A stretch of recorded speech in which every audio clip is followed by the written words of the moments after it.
a warm welcome.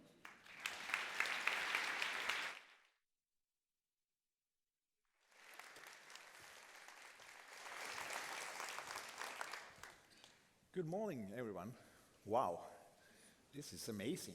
And thank you for a bit too flattering introduction. But this is a bit difficult too. Landscape architecture is quite a rather weird profession to me. What are we actually doing on? What do we need a mission actually? I mean, in my eyes, I think a mission is a great movie with great soundtrack.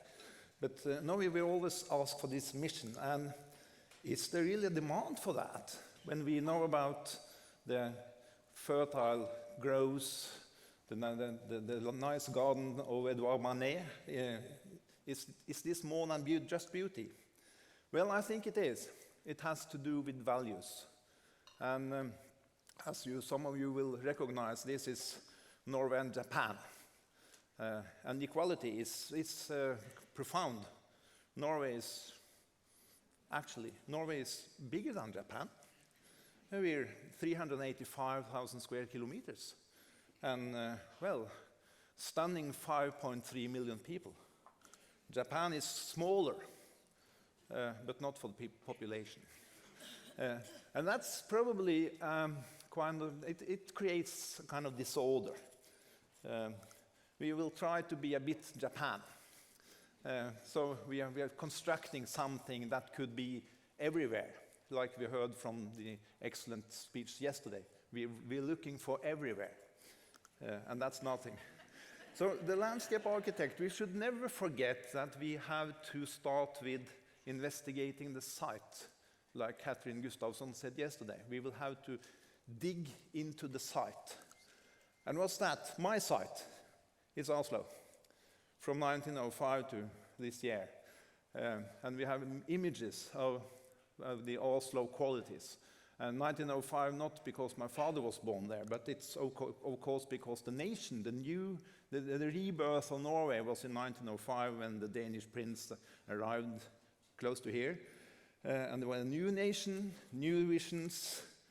He moved into a small castle in an open public park, actually. We had to do something about the society. This was what he actually moved into. There was a need for a modern visionary urbanism in this small town in a remote country, somewhere in Europe, partly Swedish still. And then we started to rebuild. And that's something that we have to consider when we now look forward. We have 100 years behind. And this was Harald Hals who made a model of a new city with new visions. There was given important contributions from the landscape architects to the strategies of the new city. This front page of the zoning plan, of the strategic plan from Oslo in 1950 is one of my favorites because it has three structures putting on top of each other. It's the traffic infrastructure, it's the railways, it's the roads, and then it's the green structure. And these are equal. And that was the total idea of the general strategic plan for Oslo. And then you had the two-way system that was emerging through this new unified city, growing out into the farmland around the small city center. And of course, everyone now, in a month or so, we will be able to sledge, we hope, if the climate change is able to stop it or to postpone it. But this is close to my neighborhood, so I'm looking forward to put out the sledge.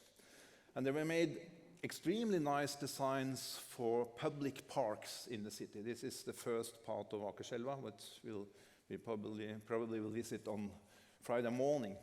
And of course, we were celebrating the national heroes. This is maybe the greatest hero of all, Fridtjof Nansen. He was a scientist, he was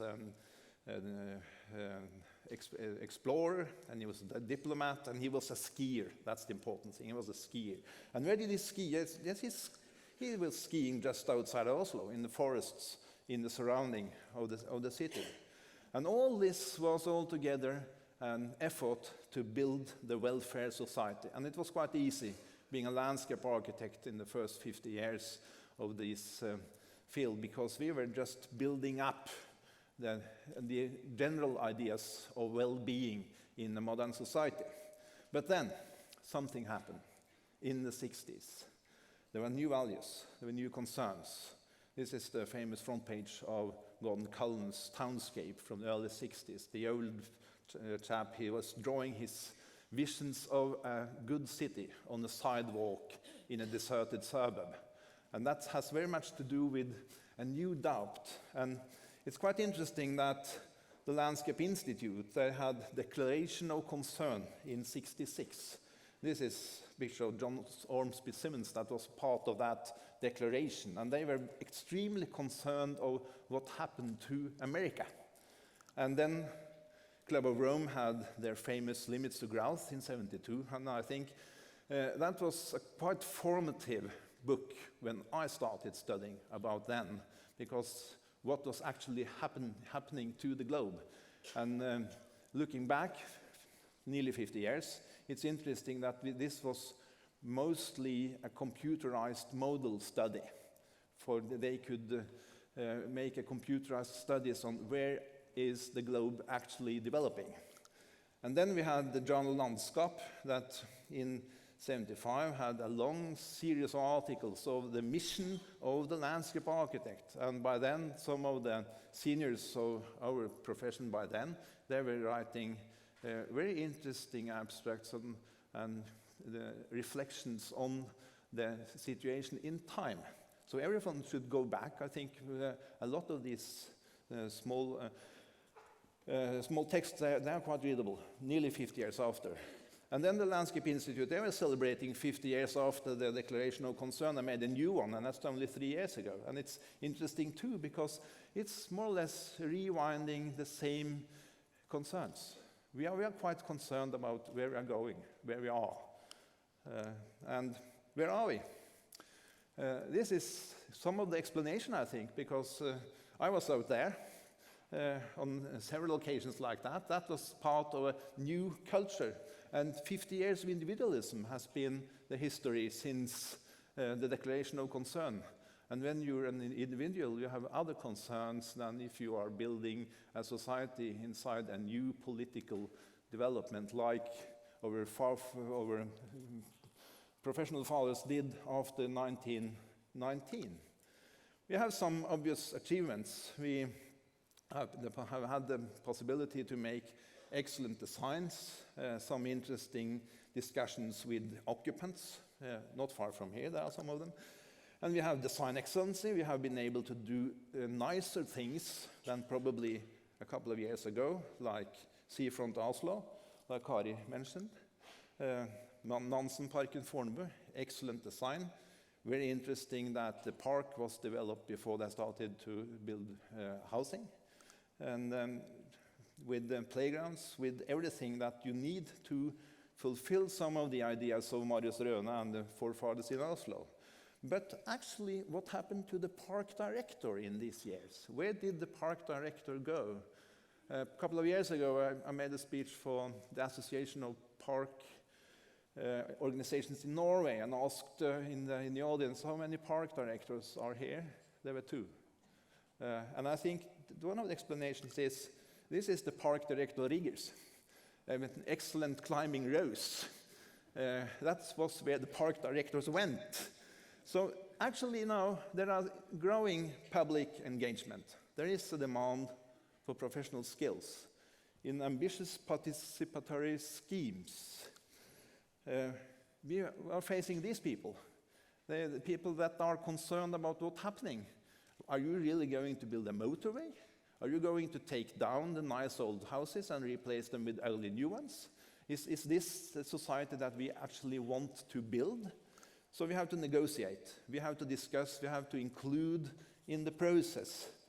So maybe this is one of the clues. And the other one is maybe that we should learn from the advertising field. We have to market better. We're not too good to market. I think we will have to put forward that we have something to contribute with. And we have had quite a successful old urban river rebranded.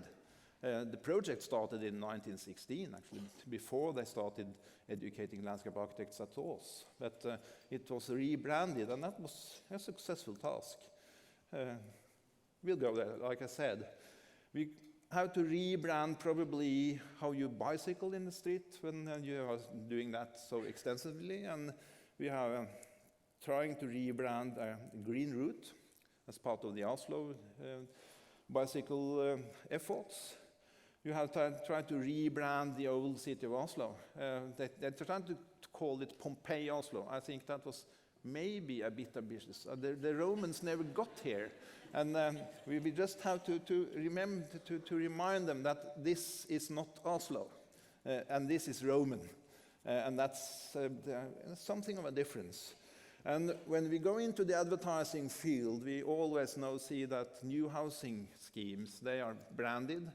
And this is a housing scheme just in the outskirts of Oslo that was branded in the garden, in the forest, in the town. Totally impossible. You can't rebrand. And if you look what it is, it's like this. And my daughter lives here, and she doesn't move. She didn't move here because of the garden, I tell you. She moved here because of the forest. And that's quite contradictory. So is this really a genuine new green approach? Not quite sure. It's some greenish urbanistic diagrams. Actually, I must admit, I hate the green ring. I think it's totally taken from outer space and makes new, very, very nice diagrams on the computer. On the map, it's more or less meaningless. But then we have something that is rewarding. The community gardens are now redefined, and they put new names on it, and it's always in Badlish. It's urban agriculture, future farmers, flatbed society. There are more of them. But actually, in real, it's interesting. This is an interesting project, and Anne Beate will tell more about afterwards, because that's part of Bjørvika. And it has to do with making a contrast. It's very far from the community garden project at Loenga to the high-rise behind, and you can make assemblies.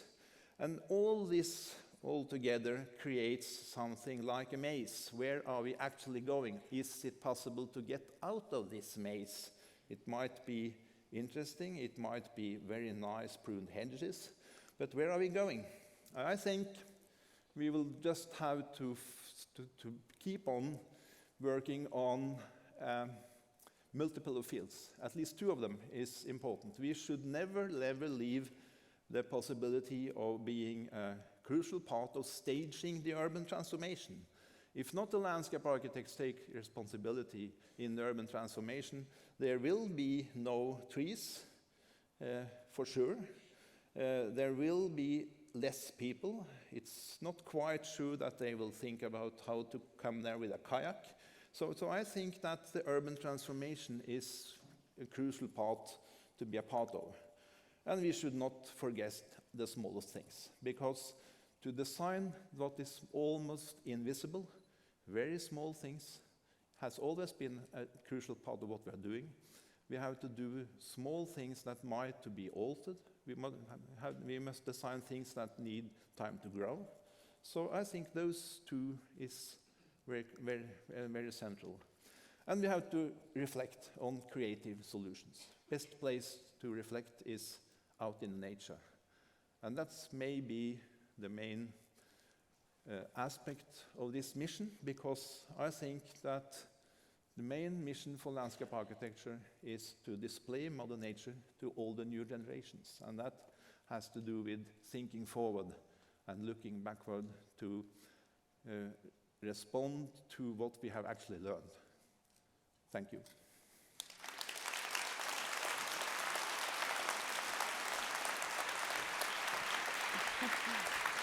Veldig bra. Thank you for a great presentation. I'm thinking about lots of thoughts when I hear you speak, and I have one question. What do you think is the most important thing that we can learn from our history? Well, I think we should take into credit that what they succeeded in. They succeeded in building a new urban society with a lot of qualities, Yes. with quite small resources. Now we have a lot of resources, but we're not that clever. Okay. Do we have brave politicians? Well, I think that we have to cooperate with the politicians, and we have to educate them to make them understand what landscape architecture is about. So do I. Okay, thank you, Ola.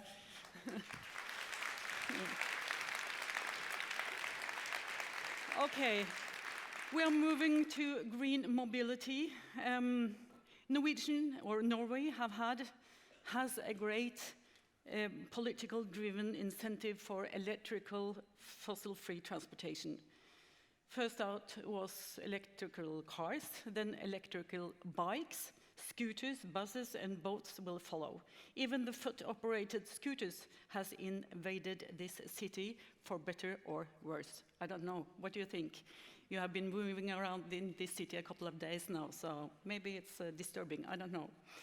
As the Green Party slowly has increased its member in Oslo byråd, the center of Oslo has less parking spaces, more public transportation, and biking trails. That is good. Ruter is the company that plans, coordinates, orders, and markets public transportation in Oslo and Akershus. In their strategies, they decided to navigate according to the UN sustainability goals. I know this can be a challenge for many leadership and companies. It seems overwhelming, large, and unreachable goals. But I have a feeling that Ruter is well on its way to finding this practical solution that is manageable. Frode Hvattum is Chief Strategy in Ruter. He has devoted his last 3 years working in strategies for green mobility, combining mobility and fossil-free public transportation. He is also board member in World Wildlife Fund. That is very good. A star in the book from me to you in Norway, and passionate about pushing positive change to community, focusing on mobility and environment. Frode will share with us his thoughts on how we will move around in the city in the future, and what role the municipality and Ruter's role can take in this matter. Give him a big applause. Frode Hvattum. Lycka till.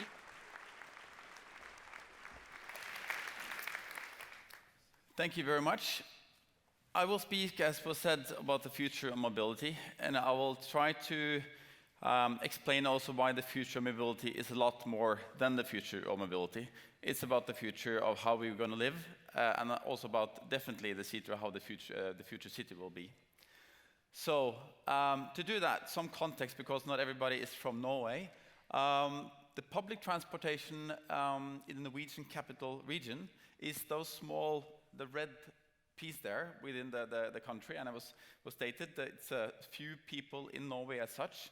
But in Oslo and Akershus, there's 23% of the Norwegian inhabitants, so it's 1.25 million people that Ruter is responsible for driving around with public transportation. Another very useful context is that we have a very unique situation in Norway. I've been visiting quite a bit of other cities, and they're kind of envious because we do have cross-political support for public transportation. They've been increasing funding and supporting us in many ways the last 10 years, making sure that the private car does not compete stronger than public transportation, and we get the investments. So we do get the investment because of the strong economy. And importantly for us, we also have what we call a digital inhabitants, because in 1919, a lot of the success is actually how to communicate and do payments and interact with the public. And almost everybody has a Ruter app, and that's crucial to make sure that we can sell tickets, get information out there, and make people travel efficiently around. And we can do that in Norway because most people are digital and have that app. So giving that context, we have this bragging slide from Oslo and Akershus, where at the last 10 years, you see the upper two lines is the increase of public transportation journeys since 2007. So it's been increasing by 70-90%. And the two last ones at the bottom is the development of the car journeys. So basically, even though Oslo Akershus has been part of the three most growing cities, we've been able to keep the car journeys almost stable. It shouldn't be a lot more traffic jam now than it was 10 years ago because of the funding and the success of public transportation. And one of the reasons why that's important is because we discussed climate change. In Norway and in Oslo Akershus especially, 60% of the emissions come from transport. Other cities, I would imagine, maybe 30-40%, because a lot more pollution comes from energy to houses. Here, the energy mix is clean, so the pollution to energy to houses is smaller. That means the relative pollution of the transport sector is bigger. So 60% of CO2 is transport. We have to fix that. 4% of that is due to us. We pollute 4% of that CO2 emissions from public transportation.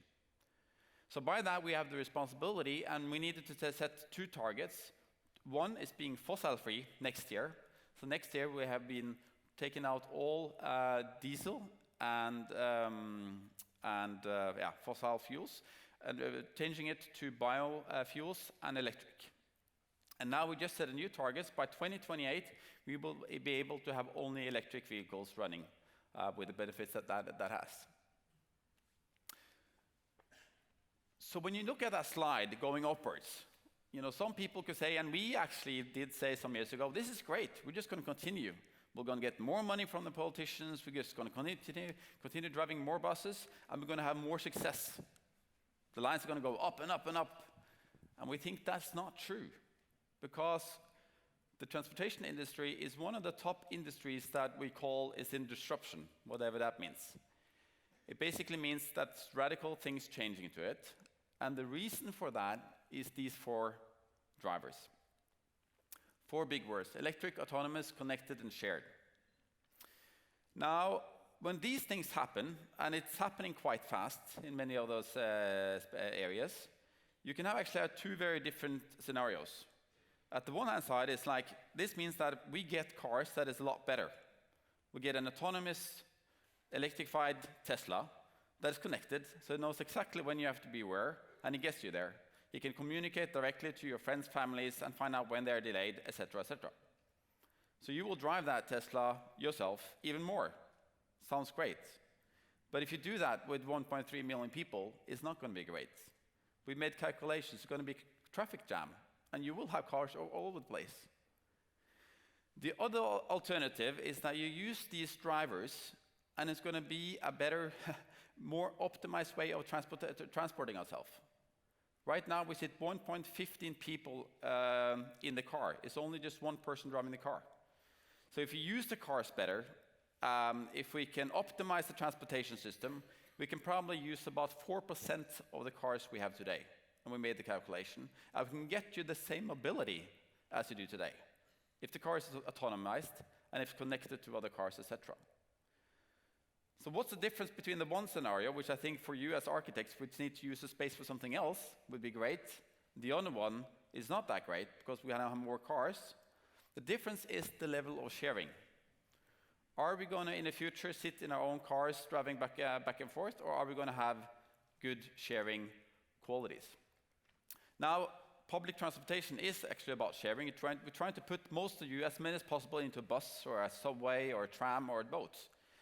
So for us to succeed when the car is getting better and cheaper is tough.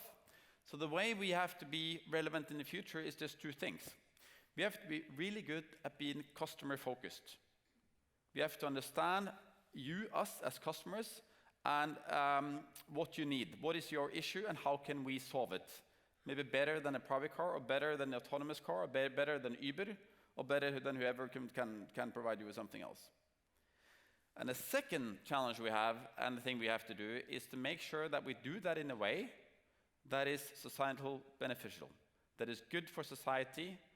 And to articulate that, we use what I call the new constitution, the United Nations Sustainable Development Goals, 17 goals, 169 supporting goals signed by all of the United Nations countries with committing targets, with car targets to 2030. Now, first of all, to really make sure we get to change fast enough and to be relevant enough, we've understood that it's not good enough to just operate the current system. Also, it's not just good enough to plan something, to plan the electrification of the bus fleet, and then just do it 3 years after we planned it. In this world where things are happening faster, we need to, as an organization, need to test and learn and fail and test and learn fast again. Because electrification, autonomous vehicles, connected things, new devices, it goes fast, and we have to really try to learn with the customers together all the time to make it right. And with that, we also need a very clear vision about where we're going, and we have selected a new vision called Sustainable Freedom of Movement. Regarding the freedom of movement, it's really about how can we use the public transportation with all the technical development that it is to really aim for having the freedom to move around. And the opposite is that for some reason you cannot move around. There's a traffic jam, you don't get there because there's no public transportation, whatever the issue is. I think we can aim for freedom of movement. And the second one is sustainability, which I'm getting to soon. And then we have to do it in participation with the people, with the politicians, and with our employees. And the foremost important is the people. And is it something we learned the last 4 years is that we need to have close collaboration with the people. How many people of you have the Ruter app? Many. Why do I speak English? Okay, anyway. This app it's a quite good app, and it's getting recognized. And the reason why it is that is we had some really good consultants who helped us not do what we were going to do. Because we had great ideas. We're going to put that many things into our app. We're going to have, you can even maybe get a phone book recognition on the app. You can get access to a lot of information with thousands of possibilities. We had all those things. And the consultants, they came to us, no, talk to the client on Friday after you think on Monday, Tuesday, Thursday, Friday. And the client said, well, we need to, buy the bloody ticket in 10 seconds and push two times. We said, okay, but we just want to give it this because this function is cool. And we went back to the customer, no, we just need to do that. So we made the simplest app in the world. Back then it took 10 seconds, 2 pushes, and you can pay the ticket. And that, once we learn that, we have to do that all the time. We have to listen to the customer, not to our own product development ideas. The second thing is how we work with sustainability. And we're really proud of that. I've been a fan of sustainability for a long time, but when the Sustainable Development Goals came, and everybody started to have an articulated way to define what is sustainability and work together on it, and we had some clear objectives on the top, then we started to see traction in a whole new way. And the first goal of climate change, that's been a key goal for us a long time. Because as you mentioned, 4% of the pollution we're responsible for. 60% if it's transport. If we can take the less cars, we will reduce it a lot more than 4% even. So what we've done there is just half a year ago, we did a big analysis to see how fast can we go total electric, zero emissions. We had to consider the cost, when the contracts go out, and how fast we can actually get things going, how fast we can put an electric battery so we can charge the new boats in Oslo, and how we can actually regulate that into the system. And we found out that in those yellow lines is kind of where the path will go, to be 100% electric in 2028. But you see before there, the school buses electric 2022, the boats electric in 2024, and the last bus electric in 2028. So already we started with 500 buses in 2012, which we learned a lot from. We continued with buying 20 electric minibuses in 2017, and they run well. Then we started with 6 electric buses at test in 2017-18 to really learn about different kind of systems of charging, until we now have 120 electric buses and soon 160 electric buses in Oslo and in surrounding Oslo. And we're also trying to be very ambitious in terms of telling the suppliers that we will only have electric buses, and if you don't deliver that, you will not have business.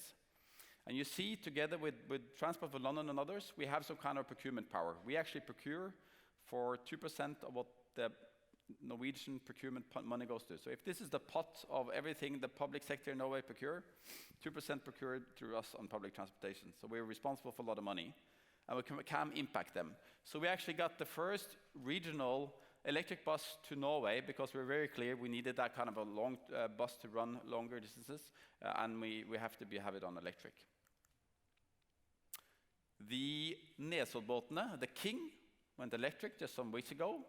And that was built, we took the existing boat, take out the natural gas engine, and put in the electric engine with, for me, not too expensive and a smart way. Now we're doing the last 3 boats, and in 2021, 2022, it's going to be the Øybåtene, the boats to the ferries, will be electric. The big challenge is 2024, because now we're going to replace some boats that go far away and that goes fast. And currently, there's no good alternative to that yet, so we have to work on that. But then we thought sustainability is, a lot of people think sustainability, climate change. Sustainability is more. Sustainability, development goals is more. And actually what's important, if you go all the way for climate change without thinking about sustainability, you're going to make some mistakes. Because there's some negative effects on climate change efforts that actually you also have to think about when working on sustainability. But 17 goals are too many. So we tried to find a sense into what's important for us. And we found 8 goals that were important to us. And now those are all our goals. So the first goal is in the middle. We're not there to drive buses. We're there to be, as I guess you are, to contribute to a more sustainable city and society. It's clear. We're part of that. Then we also said that there is, what is the effect of what we do? We have an effect on climate change. We will reduce 4% of CO2, and if we take the less car journeys, we will reduce 8% CO2 in Oslo and Akershus. We have an effect on reduced inequality. We can get people from one place to another getting a job. We can take people or elderly, sick in a better way and get transportation and ensure less inequality in the city. Decent work. We have about 5,000 people employed in the direct transport sector, and there's many others. We can ensure decent work for them.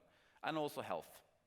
Nitrogen oxides and other local pollutions we will reduce when we electrify. Actually, climate change efforts is quite much reduced just by having biodiesel. So the electrification efforts are even more about reducing the sound, making it economically sound later on, but also reducing the local emission. That is actually an issue also here in Norway. Norway is getting fined by the EU for having local pollution in some days in the winter. So people think we have clean air in Norway. Not always, not always. And 1 out of 5 kids in Oslo have asthmatic issues. 1 out of 5.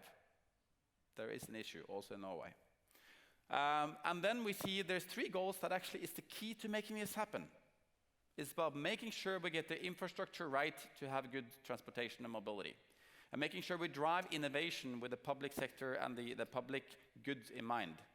It's about collaborating well and smart with politicians, private sector, and inhabitants and things. And it's about responsible consumption and production. I think we can be part of reducing the number of cars we can have in Oslo and Akershus. And I think we can be part of making part of everybody our consumptions in transportation more sustainable, less climate change, and better. So our tools, the why and 4 effects.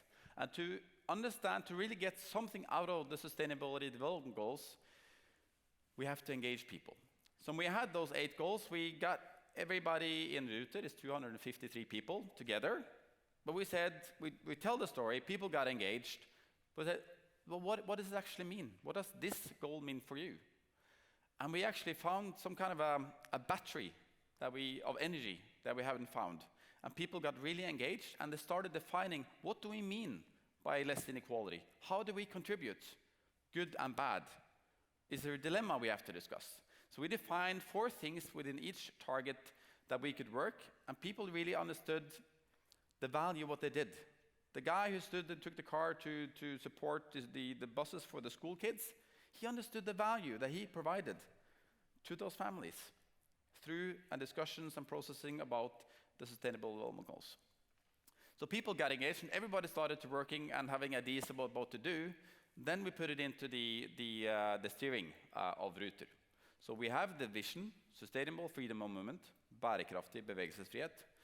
We put it into the goals. We identified that we have quite many of the goals already. We're losing goal on inequality, and we're losing goal on circularity. So we're building that in now. We're searching for good goals. And most importantly, I think, we're making a tool to be able to quantify and talk about something, what the consequence is. So it's easy to say we have to care about inequality, but it's not before you can actually evaluate what it does with the buses in the West for inequality that you can actually do something about it. We have to find ways to measure it and to put it into a tool and to estimate whatever we do, what's the consequence on the societal value. And I'm going to give you, I have time, 3-4 examples on products and services that we have worked with, which has been bigger, or have come up with because of our engagement on the Sustainable Development Goals. The first one is the transport for elderly. There was a lady up in working at Nordre Aker who was really engaged and was working in the EU project about elderly. And they asked, what is important for you, the elderly? And they said, mobility. We live at home. We need to get from our home to these places where the other elderlies are, to the subway, if we can take that, etc., etc. And we started discussing, can we do something? Well, we have buses, and we have already, so it's not that expensive. We have drivers. Can we do a try-error to put in buses that goes and picks up the elderly at where they are and drives in a kind of route, but also some flexibility, regularly. So we have 2, 3, I don't remember, pink buses that goes around. And it was a great success. People used it a lot.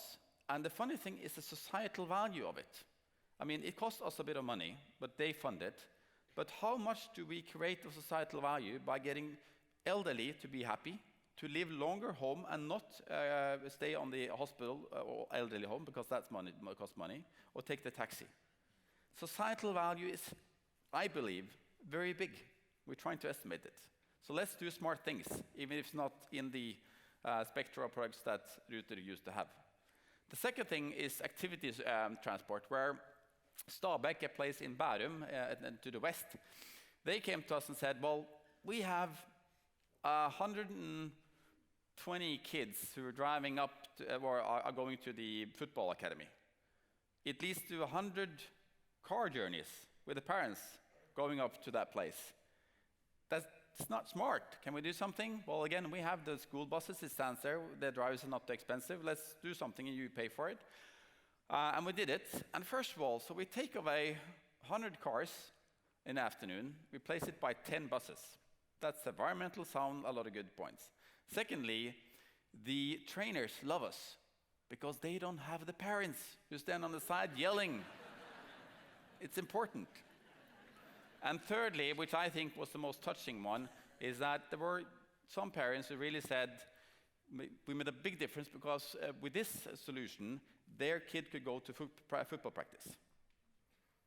The mother had to work, the father was disabled, the kid couldn't go to football practice, and today's luxury world is an issue. It's really an issue of the kid not being part of that thing that happens with most of the kids. So we can make a difference, and it's not that expensive. Circularity.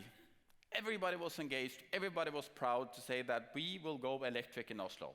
We already have 160 buses soon going electric.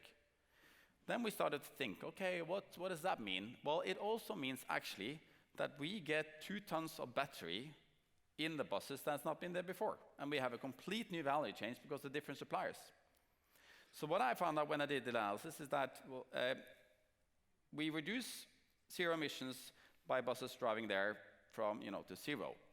But then if you go down the value chain, we increase it by 20% of that again because of the energy intensity of getting raw material like cobalt and lithium into the 2 tons of battery, which goes into the system. And since electrification is quite early, it's not standards. There's not enough systems to make sure the value chain is good. So now we have to find out how to get the people down the value chain to do this, to use already existing cobalt or lithium to make sure we don't have that environmental effort like that to reduce it here. Second issue is cobalt. Cobalt is a substance that is used for some batteries. And in the newspaper, there's been some stories about that where part of the cobalt is produced by child labor, and it's really terrible histories. And we did analysis this summer, and there's 2 bus suppliers at the electric buses that is potentially has cobalt from Congo in the buses. Now, 20% of that cobalt comes from areas that is using child labor.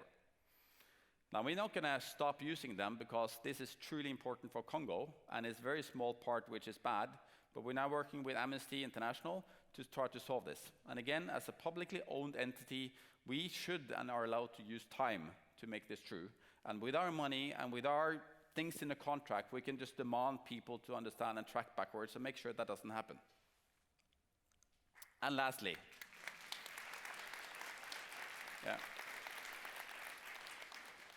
and just to make sure, because I said once that we have it under control, we do not have it under control. We know we have cobalt, but we are working hard on it, and we're taking responsibility.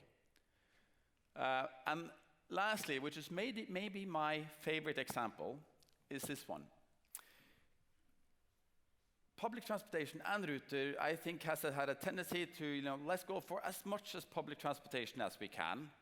And sometimes we criticize because some of that public transportation replaces not the car, but the walking distance. You can walk there, or you can take a bicycle. By working with the Sustainability Development Goals, we had like this code. We had a great moment where suddenly one of the directors said, does this mean actually that sometimes it's good that we don't drive the buses and we get people to walk and bicycle? Yes, it does actually. Because I think it's better to take public transportation than walking, but it's better to walk and bicycle than take public transportation sometimes. So what can we do? Well, almost everybody here had the Ruter app. What if, and it's in this beta version right here, testing it with 1,000 people, what if this app would provide you points? So when you walk and bicycle, you have a health app in your iPhone that understands how much you walk and bicycle. What if you can use those points to be able to buy public transportation tickets? If you didn't know, you're amazing, you get these points, I could even buy 3 weeks of free public transportation. We can use gamification to get more walking, bicycling, and public transportation and increase the competition towards an individual car. So I hope this will come out.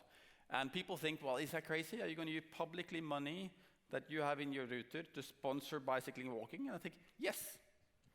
Firstly, because you are paying for each public transportation journey. It's subsidized. So if you will reduce money. Secondly, if you look at the societal cost of having health issues, this will actually have great effects. So there's no reason why not to do it, I think. So that's it. Thank you.